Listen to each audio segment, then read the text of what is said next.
اور اب شوبز کی رنگا رنگ دنیا سے خبر۔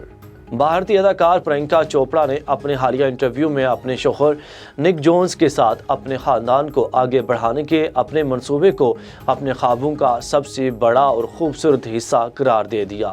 انہوں نے مزید کہا کہ اپنے شوہر کے ساتھ خاندان کو آگے بڑھانا چاہتی ہیں، ان کی خواہش ہے کہ ان کے بچے ہوں۔ انہوں نے مزید کہا کہ یہ سب بھی جب ہوتا ہے خدا کے فضل سے ہوتا ہے۔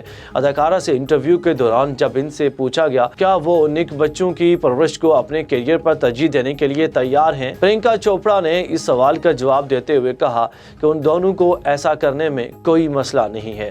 اداکارہ کا سوشل میڈیا پر اپنا نام تبدیل کرنے پر سامنے آنے والے عوام کے رد عمل پر کہنا تھا کہ انہیں یہ سب دیکھ کر بہت ہی برا محسوس ہوا۔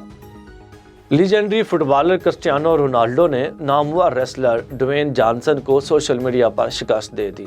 مہنگی ترین پوسٹ کا ٹائٹل رونالڈو نے جیت لیا۔ ہوپر ویب سائٹ کے مطابق 2021 میں انسٹاگرام پر مہنگی ترین پوسٹ کرنے والوں میں کرسٹیانو رونالڈو کے علاوہ کوئی بھی شخص مہنگی ترین پوسٹ کا ٹائٹل حاصل نہیں کر سکا۔ رونالڈو انسٹاگرام پر ایک پوسٹ کے 28 کروڑ 29 لاکھ روپے جبکہ ڈوین جانسن ایک پوسٹ کے 26 کروڑ 86 لاکھ روپے وصول کرتے ہیں۔ بالی ووڈ کے دو ستاروں کی دوستی ہوئی، محبت ہوئی اور پھر وہ شادی کے بندھن میں بھی بندھ گئے، لیکن ابھی تک ایک ساتھ کسی فلم میں جلوہ گر نہیں ہو سکے، اور وہ نام ہے وکی کوشل اور کترینہ کیف کا۔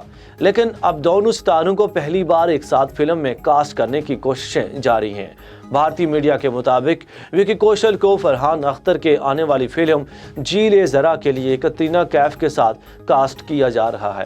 یاد رہے فلم دل چاہتا ہے کہ 20 سال مکمل ہونے کے موقع پر فرحان اختر جیل ذرا کے ساتھ ہدایت کاری کی دنیا میں واپس انٹری لے رہے ہیں۔